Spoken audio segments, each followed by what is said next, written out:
Oh, hey, what are you doing up here? So I heard you missed last week's episode. Well, here's what you missed. Why'd I come up here? We're coming back on the Last time on Graveyard Carz. This is the car that was caught in that terrible garage fire. You can't charge a client enough money to spend the time that we spend making sure these cars are right. It's a big engine, huh? Lower her down a little bit. What is a Phoenix? A city in Arizona? This station will remain on the air. On this episode, Am I nervous to work on Tony's car? Not necessarily. Michael makes the simplest thing difficult. Tony can sit there and do whatever he wants. I'm just a floater, man. I'm the Pac-Man. Oh, you're a goat. floater. Yeah. They're coming to get you, Barbara. in Springfield, Oregon, dead Mopar muscle cars are coming back to life. Restored by Mopar master Mark Warman. I'm a liar and a fat mouth. His daughter, Alyssa Rose.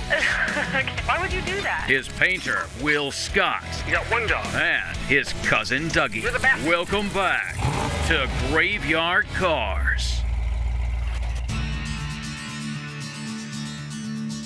Right now, we're prepping all the door jams out for Tony's car. There was a couple small dings on the door jams, nothing major by any means. So we just kind of grind the paint back, do a little metal glaze. The metal glaze is for real small pinholes, little dings, stuff like that. Apply that, sand it off, primer it, then it's ready for paint. You have to sand all parts, otherwise the paint won't stick. You got to treat the jams just like you do the outside of the car, and it's the same process all the way through. All the preparation, it's all very time consuming. You can't really rush it. You just have to take your time because the more time you spend on the prep work, the better the paint job will be in the end. Now that the doors are all completely sanded, we get them in the booth, get them sprayed purple, then they'll be ready to hang on the car. So, as everybody knows, we have a lot of cars going on at Graveyard Carz. We have over 100 on the parking lot and almost 50 in progress. So there's a lot going on, a lot of wheels in motion, no pun intended. One of the thorns in my side, of course, is my friend Tony D'Agostino. Mark and I we made an instant connection. We've known each other, for a long time, but we really got to know each other, a few years back, and we just hit it off. We help each other a lot. I help him a lot with the cars, with parts. I'm happy to do that. I help him with great restorations, and sometimes help him with some technical advice, which I'm happy to do. Mr. All the numbers have to match. Everything has to be perfect. He calls me out if I get one little number wrong or one little date code, or I misspeak one time and he's on me, just pounds me to the ground. It's hard to know everything, and with me being parts, I just know what part fits what car, what goes where, and sometimes they get cars in that are incomplete and they need help like that. Mark's a great guy. Beat me down, hold me down, put me down. He's great to work with. If we lived closer, I guess he'd probably get in trouble. But we're on the opposite ends of the country, so we just do it a couple times a year. Tony came up a couple years ago. We were talking around, walking, talking. All of a sudden, I saw his eyes get great big. I thought somebody had dropped a Philly sandwich on the ground, right? Well, he had seen the car, and it was perfect for Cindy. So once Tony and I made a deal on the car, we could get it disassembled. It was a really solid car. We had to put some small patches in it, very minor stuff. This was a very nice, solid, original numbers matching car. So it went through the metal shop like in a week. It took no time to go through there. It was such a solid, straight car. It went through the mud shop in like a month. Normally, cars are just beat to death, and we have to do so much work to them. But this one really cruised through nicely to a point where Will was able to do the paint work in a reasonable amount of time instead of the usual 5 years. It actually moved over there in less time than that. And now it's at a point where it's ready to assemble. So we're looking forward to getting the car done for Cindy, not for Tony, for Cindy, so she can come out and get her dream car. If you're painting the firewall, it's just as important as if you're shooting the car. So you got to take your time, make sure it all is prepped out right, and make sure it looks just as good as the outside of the car. Tony's car was clean, so there were no problems to come into. The only time we run into a problem doing an engine compartment is people take these cars home over the years, they add different things, drill holes, this and that, so it might look factory, but there's extra holes. So it's always important to have Mark come out and just look. He knows every hole that should be in these firewalls and make sure there's no extra holes. That's our biggest concern. Body and paint's easy, but making sure that there's no extra holes in that, because once I paint it, it's done. And we've had to, in the past, go back before, weld up a couple holes, and then reshoot it. I'm not nervous about doing Tony's car. It's really no different than any other one. I know body and paint wise will be perfect. It's just one of those things where Tony's very meticulous. He sent out a lot of parts that were the original parts off of cars from 1970. So he's gonna be very detail oriented, and I know he's gonna really ride Mark on every little thing, but body and paint wise will be good. I'm not worried about Tony looking the car over. It's Tony. I mean, we have a great relationship, easy to get along with. He's gonna love everything the body and paint shop do. There's a reason why Tony called me specifically and asked me to paint it. Mark can't do it anymore. I mean, he can paint it, but it won't be to the level that Tony wants. So I get why Tony made that call and reached out to me.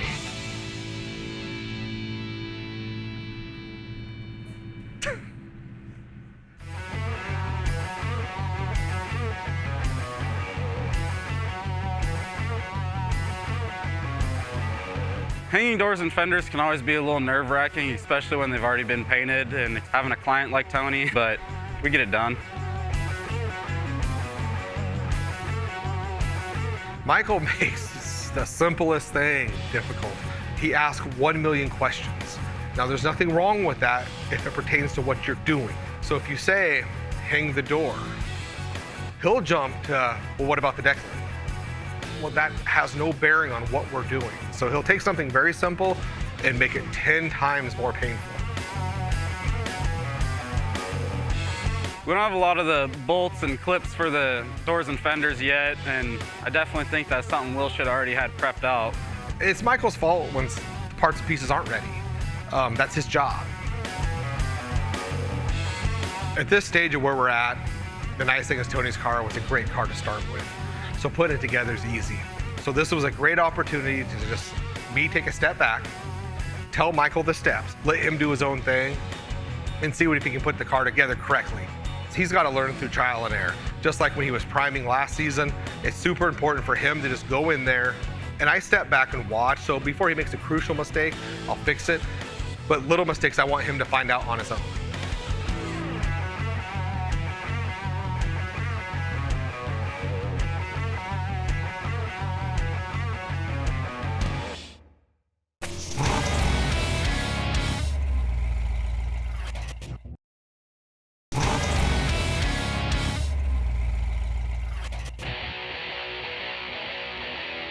Am I nervous to work on Tony's car? Not necessarily. I try to do them just like I do every other car and just get it done right. The sanding process pretty much goes, you put plastic filler on it and then it gets etch primer and then you sand it back down again. And if it needs it, it'll get primed in certain areas that broke through in low points or high points. And if you had to add anything, you prime over those sections again and then it gets pre-painted after that. Tony's car has come a long ways in a short amount of time because it's a clean car to start with. Metal work was addressed, very minimal was needed to be done to that car. Body work's done, pre-paint's done, we've got the car painted, cut and buffed, washed.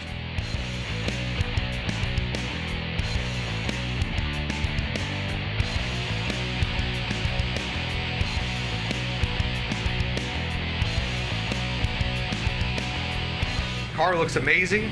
We just need to dry it off, double check a few things on the paint job, just make sure it's perfect for him. And then we'll move on to the undercoating process, which is a little bit different because Tony's not happy with the way we undercoat things. He wants more of a factory look. And then once that gets undercoated, we'll get it over to assembly.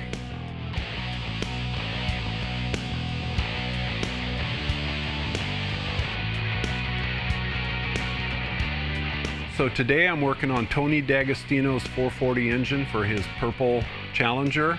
He's the owner of Tony's Mopar Parts, and he gives us a lot of really nice parts to restore our engines and our cars.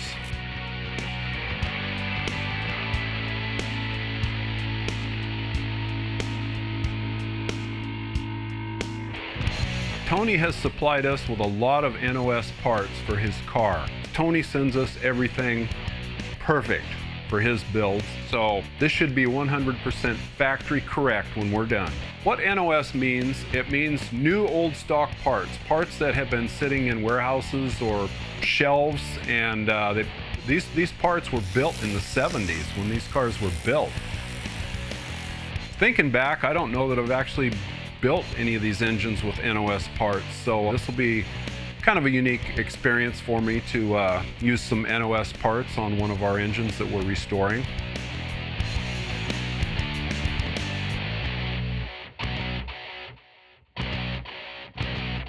This could be a little more difficult for us because Tony is quite a nitpicker, and he probably will give me a hard time about some of this build, you know. So we'll see how this goes, you know, as far as is this going to be up to his expectations or not.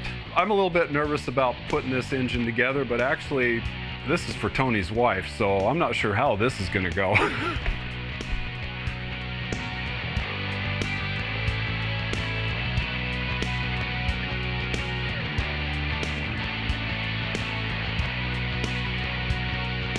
Okay, so I've got the heads on. Now I have to torque them down, and there's a torque sequence that we use. So I like to reference the guide a lot because the other engines are different. The Hemi is completely different than all of them. Now and then you gotta kind of refresh your memory as to which engine you're working on, which torque sequence you gotta use. And so we do the head bolts in 2 stages, 45 pounds, and then we go up to 75 pounds for a final torque. And then I usually go over them again after I'm done, just to make sure everything's perfect.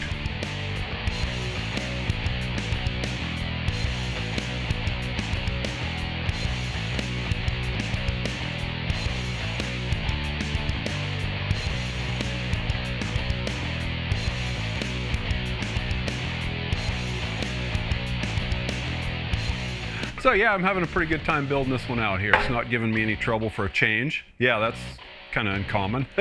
The spark plug shield that Tony sent us, a little bit different than what I'm used to, but yeah, it fit really nice. No inconsistencies, everything's going real smooth. So as far as building out the rest of the engine, I don't see any problems at all. I think this is going to be a real clean, smooth build out.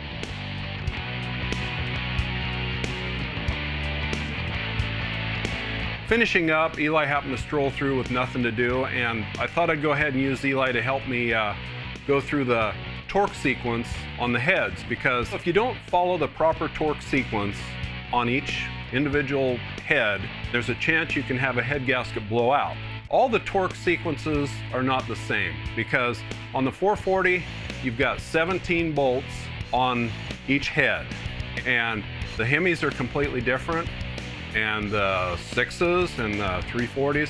So there's various torque sequences that you have to go through, and you get all these numbers in your head, and it's really helpful to have the torque sequence laid out in front of you. He read the reference material while I torqued it down, made things go a lot faster. So really enjoyed having Eli help me with the finish of Tony's build out.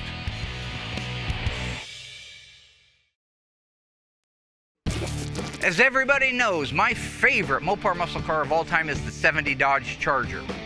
Now, these two models are RTs. Mine, when I was a kid, was just a Charger 500 with a 383 in it. In 1970, you could get a multitude of options and features, even models, as a matter of fact. There was a base model, a Charger 500, a Charger RT. You could even get the SE option with the RT. What you couldn't get is today's question. What feature was not available on the 1970 Dodge Charger? Was it a sunroof, a convertible roof, or a vinyl roof? If you think you know the answer, stay tuned after the break and we'll find out together.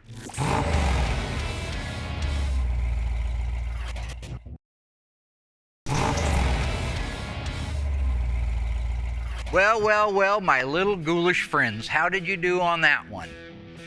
Question is, no matter how much money you had or what Charger model, all bets off. What one feature could you not get in a 1970 Dodge Charger? If you guessed vinyl top, well, you're crazy, because both these cars are factory vinyl top cars, so you just saw that. If you guessed sunroof, you would be wrong, but it would be a good guess. They actually built 112 sunroof 70 Charger RTs that we know of right now. But if you guessed convertible top, you'd be 100% right. As a matter of fact, when the car was introduced in 1966, till it waved bye-bye in 1974, it was never available in a convertible top. Interestingly enough, neither was a Super Bee, just for the record, for you numbers people. Now, if there's a few numbers folks out there, you don't need to worry about it, Director Boy. This is for my fans at home.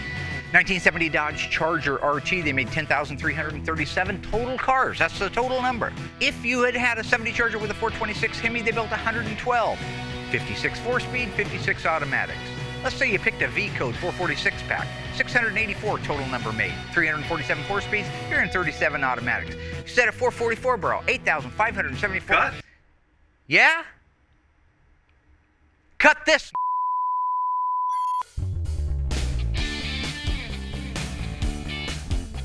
The build for Tony's wife's engine went really well. Things went together better than most engines do. So yeah, I'm pretty excited to see this thing run when the time comes. You can tighten up right now, Doug. Some of our nice new valve covers for Tony's wife's engine. Just about done with this. Didn't encounter too many problems. Had to thread chase a couple bolt holes on the front of the engine, which had a little rust in them. But other than that, the NOS parts that Tony sent went together just perfectly. Really nice stuff. I wish I could work with original parts all the time. I think Tony's wife's gonna have a good running little engine with air conditioning on her purple Challenger. Can I say that? I like purple. So I says, is that a flashlight in your pocket, or are you just happy to see me? Oh no. Oh no. Yeah, he gets it. Douglas, Hi Mark. how Jens doing? Pretty good. Just about got this one done. Good. Yeah. Sir Tony D'Agostino? His wife. That's true, it is Cindy. Very good. You're well Cindy, huh? trained. Cindy D'Agostino. Yeah, the generosity of women never ceases to amaze me. Women? Isn't this Tony's? You know, I gotta say, for as much crap as I give Tony all the time, it is nice when we get to work on a project that he owns and he's been collecting parts for so many years. I mean, he's been in the business since he was a kid. So while I would love to go to his place sometime and look around, I've seen pictures. He has stuff rat-holed everywhere. He knows and always knew what the value of some things were. Okay, and you put these in, he was gonna go crazy. He was going to go crazy if he had the wrong water drain plugs in it. Why'd you put that drain plug in it? I didn't. It was in it. Tony sent that. So I want to make sure I have my facts correct here. Tony sent you a new old stock oil pan, Uh-huh. and he installed that drain plug in it with that washer. Yeah. Okay. No problema. You got this. So you keep on working. Don't let me get in your way. Tony sends us this nice NOS oil pan, wants everything to be, perfect, and had some oddball drain plug in it. Yeah, normally I wouldn't bug somebody about this, but he brutalizes me on a daily basis, so payback time. Hello, Tony. T? Yes, Marcus Welby, what you doing, buddy? I'm good. Just busy. Yeah, I understand. Well, just take real quick here. Hey, I just want to let you know we're moving forward on Cindy's engine. Oh, that's great. Yep, Doug's done a good job. I've just gone over all of the fasteners. They are correct. The exhaust manifolds were really nice that was on the car, so that's good. A little pitting on the bottom, but you never see it. Yeah, I know you like exhaust manifolds from the 70 Challengers. Oh, I see. Okay, little shot there. Okay, that's fine. That's good. That's apropos right now. I had a question for you. You sent out an NOS oil pan. Is that true? Yes, yeah. Okay, that's a nice looking oil pan. Do you know when the 1970 Dodge Challenger, what time in the year they started using an aftermarket 7/8 drain plug with a nylon washer versus the 3/4 inch one with a brass washer and the recessed head? They never switched. Yeah, I know. That's my point, Cool Breeze. I thought you looked all this stuff over, man. What? What are you saying? That oil pan had one of those. Your NOS oil pan has the wrong drain plug in it. Yeah, right. That's my how point. it was serviced with later on. Well, I'm not. Is that what you want? Is that what you want? No, I want you to put the correct one in, and I also sent it along separately. Sir? Yes, I did send the correct drain plug also. Check to my parts. What? His parts What? are over What? there. You sent one? Yeah, with the recess. Well, I'm not the amazing Kreskin. You sent 1,000 pieces for it. How would I know? Are you sure? It's been a while, but I'm pretty sure.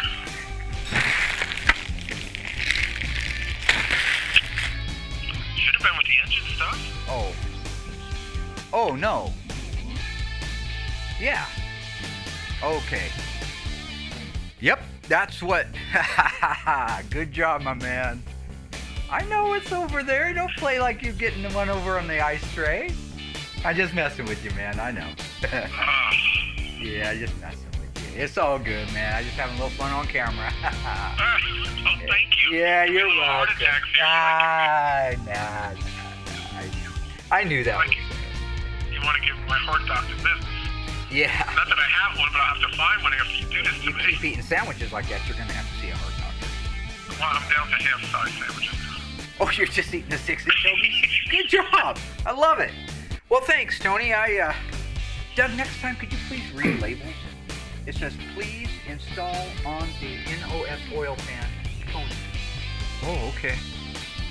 I mean, I knew it was there, but Dougie didn't.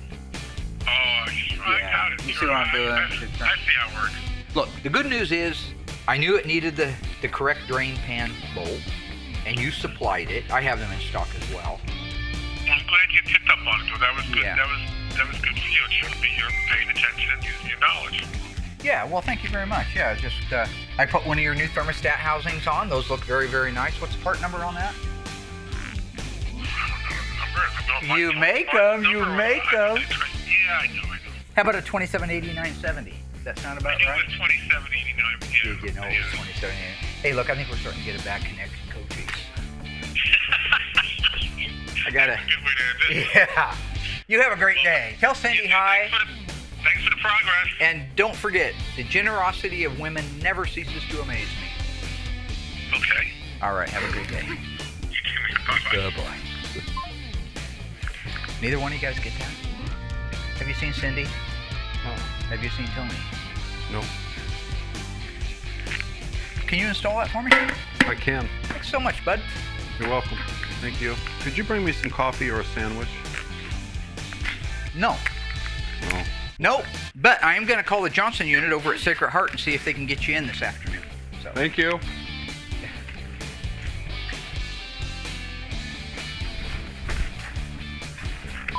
Guy's crazy. Drive me nuts.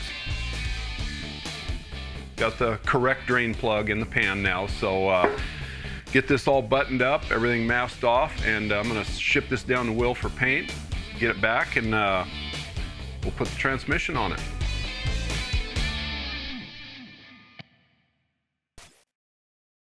Right now, it's really a good time. We have Tony's car, paint work's done, the jam work's done.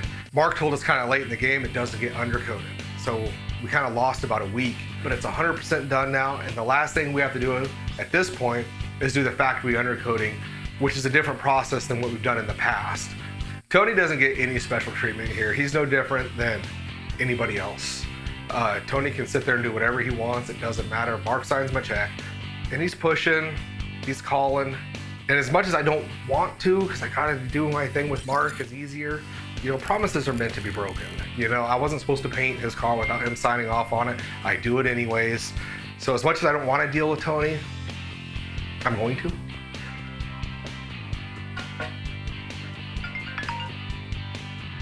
What's happening, my man? I can't explain. Everybody at home, you think, oh, just ignore Tony, it's easy. It's not. He texts, he calls, he emails. I mean, outside of getting a letter sent to my house, he doesn't stop. Oh, I love hearing your voice first thing in the morning. What can I do for you? While I know I've gotten so much for this before, Mark's not gonna be mad. Tony's gonna come out eventually, his wife's gonna come out, they're gonna love the car, they'll laugh and joke about the silliness, and then it's all behind us. Then Mark can go back to focus on whatever it is he does. Mark always takes the credit when things go his way. If I do the undercoating and it doesn't look right, I'm a horrible human being and how dare I? That didn't work out too good for me last time. Now when I do the undercoating and it looks perfect to exactly what Tony wants, then Mark's gonna be like, well, I gave Will all the tools, I laid them out appropriately. He loves that credit, he needs to hear it. Oh, well, what do I get in return? You know, I'm not gonna stop what I'm doing unless it's worth my time. But I'll do it, but it's gotta be worth my while. So when you show up to look at your car, the payoff better be really big. So we'll just leave it said that Tony made it really worth it for me to take care of him on this and disregard what Mark said. I get Tony's engine all done, and Tony's crazy. So you know what Tony wants from me now? he says, "Now, Doug, originally you would not see these gaskets behind these exhaust manifolds. In the beginning, when they put these together, they didn't use gaskets. So what I have to do now, take the exhaust manifolds back off, lay the gaskets out, trim them down to where they're only behind the exhaust manifold, so they're not visible anymore. I believe originally when these engines were built, everything was machined perfectly, and the exhaust manifolds being brand new, never heated before, had a nice flat surface. So the factory didn't even use exhaust gaskets when they shipped them out the door. So that's my theory. I went ahead and took the right-hand manifold off, took the gasket off, laid it out.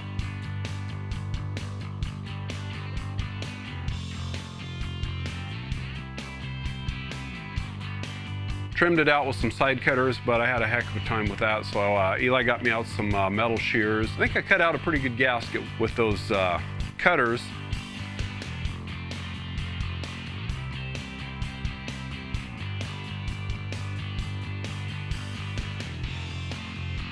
Put it back on, bolted it down. I just hope it passes Tony's inspection this time.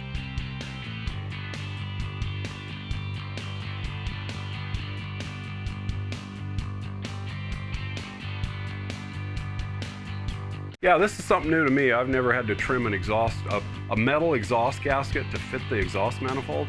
I think Tony owes me. What does Tony owe you? Something better than a Philly cheesesteak sandwich.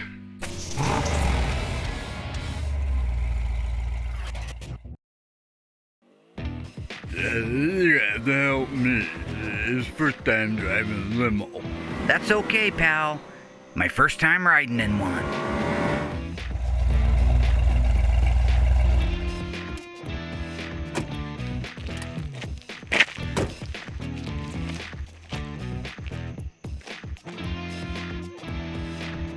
Welcome to the party, pal. Live for nothing, die for something.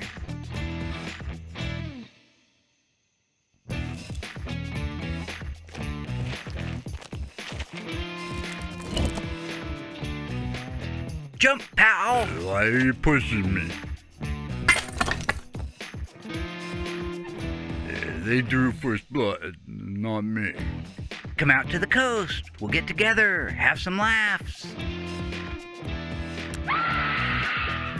If you send that many guys in there, don't forget one thing. Here's a body bag. Ah, good evening. You must be Will Scott and Curious George.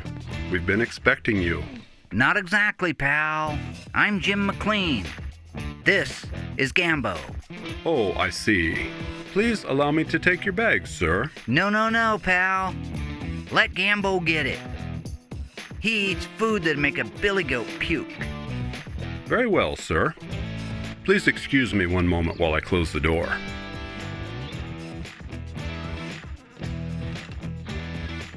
The only one I trust. Now, if you will follow me, I will show you to your room.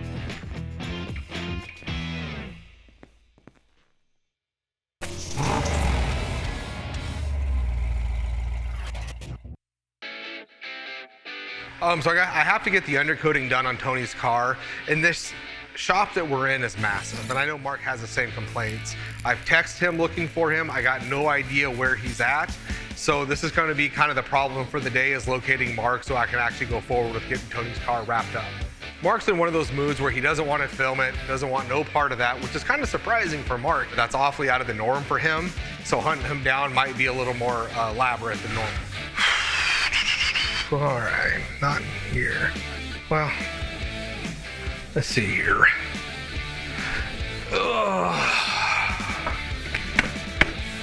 Grab PA. All right, the PA doesn't work. That's great. Let's see.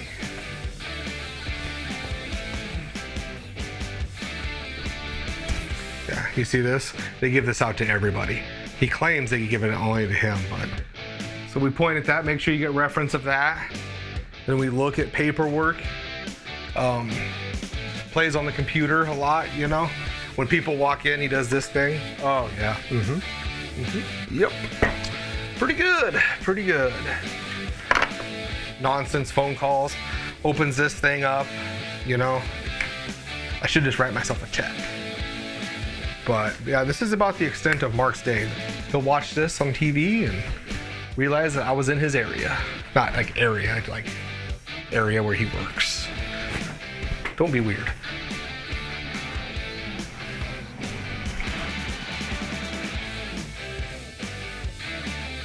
Justin, you seen the boss? At all? All right, thank you. Doug! Hey, Mark. Hey, this is Will, your painter. Just want to know where you're at. Trying to get Tony's car done. I'm out here looking in the graveyard. You're nowhere to be found. Anyways, yeah, if you could just return my call, that would be greatly appreciated. And the chance of us getting a car done increased by a factor of 10 if I can get hold of you. So I'll talk to you soon, big guy. Bye. So I've called Mark twice. I get sent directly to voicemail, so who knows where he's at. I've literally went all over the property out here in the graveyard looking for him. So at this point, I just have to go actually look and see if his car is here to see if he's actually on the property or not.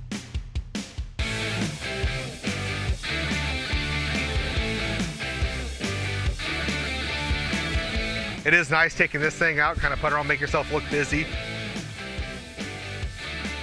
I've called, I've texted. It's like the Where's Waldo of graveyard cars. So at this point, I'm gonna just head inside his office and see he's up there hiding. Probably doing eBay, Craigslist, maybe writing checks. Hey, so you wanna come out and go over Tony's car? Because I literally have looked all over for you. You were supposed to be out here helping, you weren't, you're in your office, so I need you out here. I just got another email in from the network talking about what a superb job we're doing this year. Dear Mark, I'll paraphrase for you. Dear Mark, you guys are the best. We wouldn't have a network without you. I don't know about that. You outperform everybody. Okay, so this conversation is going downhill. I know how this works. If I can't get a good answer out of you, have you guys seen this? I'm gonna go out there, knock out Tony's car. Good luck with whatever you do, eBay, Twitter. Don't give me none of your lip. And I'll just take care of the rest of your Favorite kind of business. shifter is a pistol grip. Trying to deal with him today is nearly impossible. I just need him for a couple brief seconds, go over Tony's car, the undercoating. Obviously, that's a huge inconvenience to him right now. So at this point, I'm just gonna go out and get the car done. And if I have any real questions, I should have known better. I'll just go to Tony directly. If you are a fan at all of graveyard cars or Mark Warman for whatever reason, you know that my favorite car in history was my 70 Dodge Charger that I, for a girlfriend, got rid of back in 1980, and I've never seen it again since. It was a burnt orange car, white top, burnt orange interior. True or false? The FK5 burnt orange paint code that was on my car was introduced in 1969. If you think you know the answer, stay tuned after the break. We'll find out together.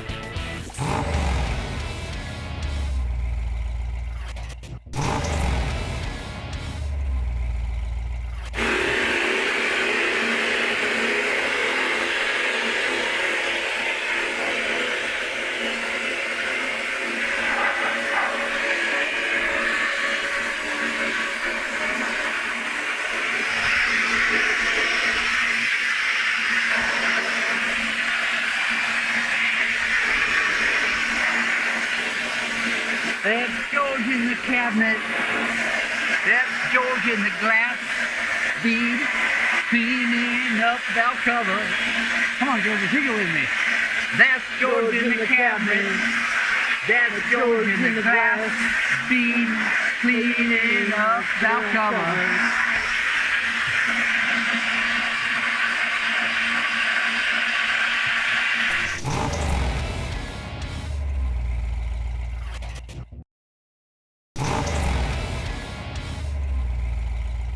All right, my graveyard cars historians, how did you do on that one?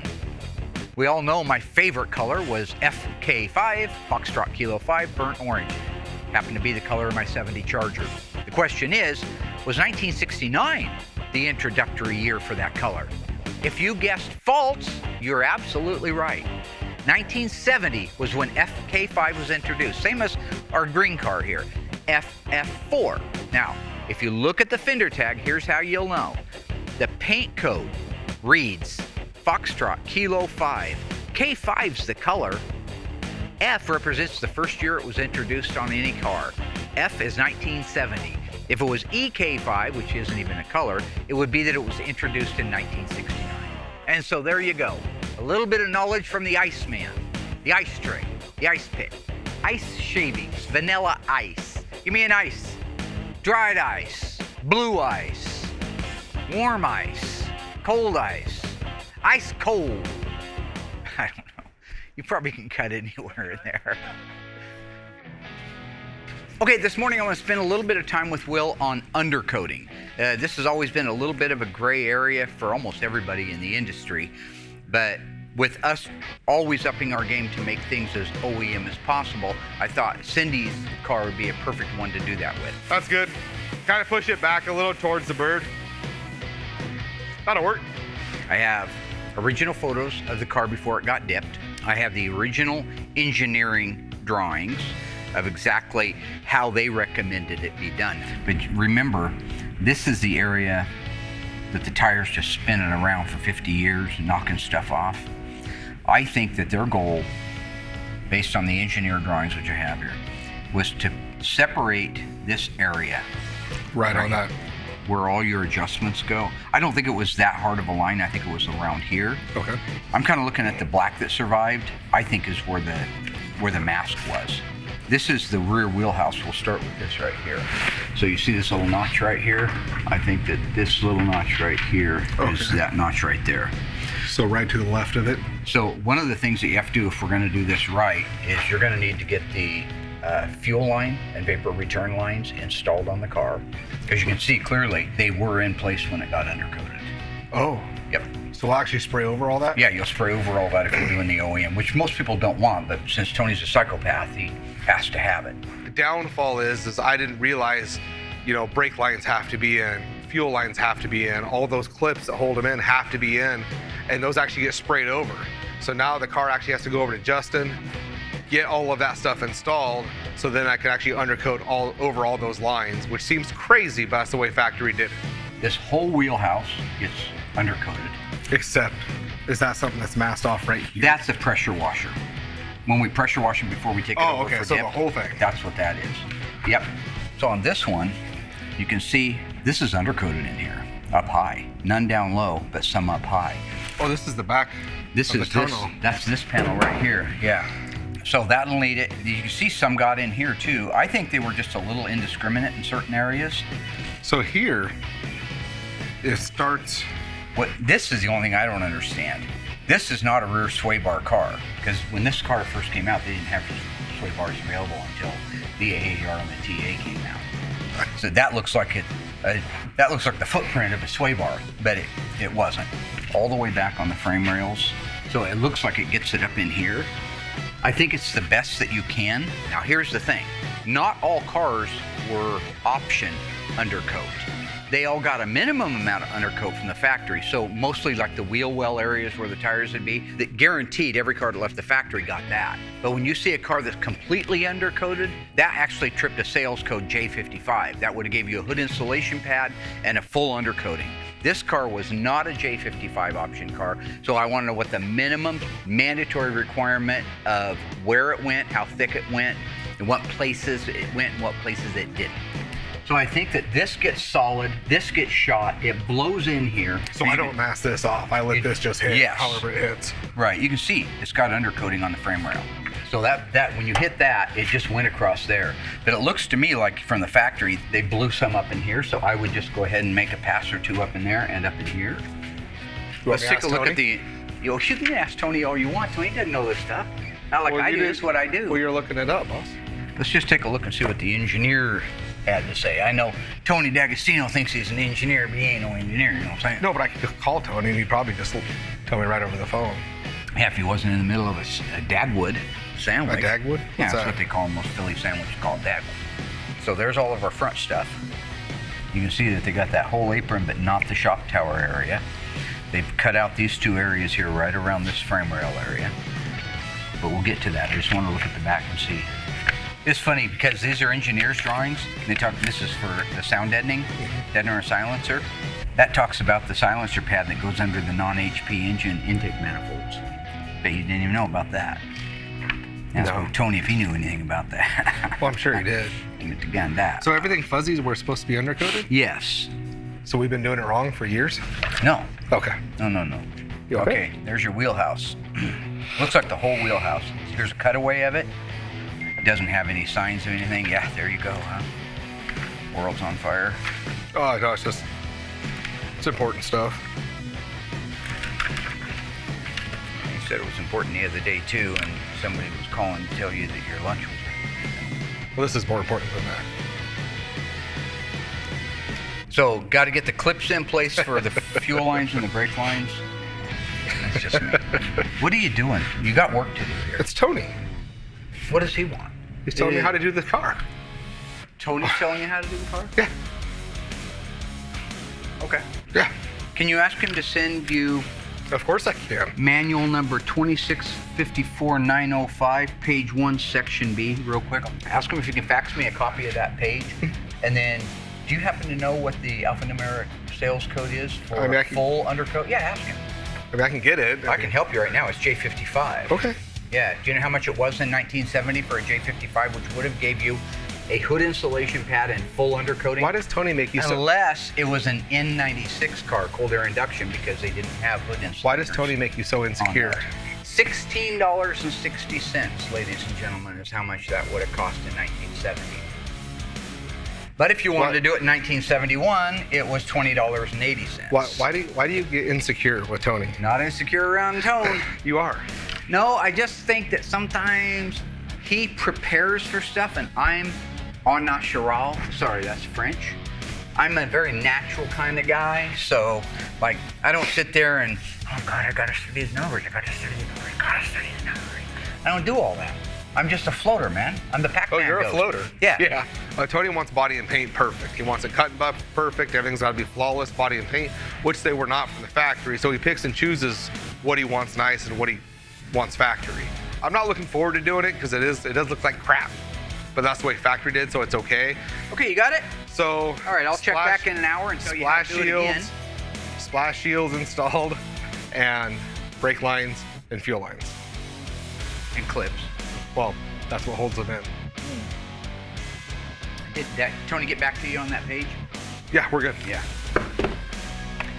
These are the actual original copies of the original. I'm just surprised you need that book. Factory. You're such a wealth of knowledge. Drawings by Walter P. Chrysler. I'm just surprised you have to go to a book. I believe it was General MacArthur who said, never remember something when you can write it down. And you're really smart. Okay, I'll talk with Justin, get that going in a direction. What a tangled web we weave, and first we practice to deceive. Sir Marcus Von Twain. So we're good? Oh, mama, I'm in fear for my life alone. We're good. I'm driving my life away, looking for a better way for me. Hi, doggy.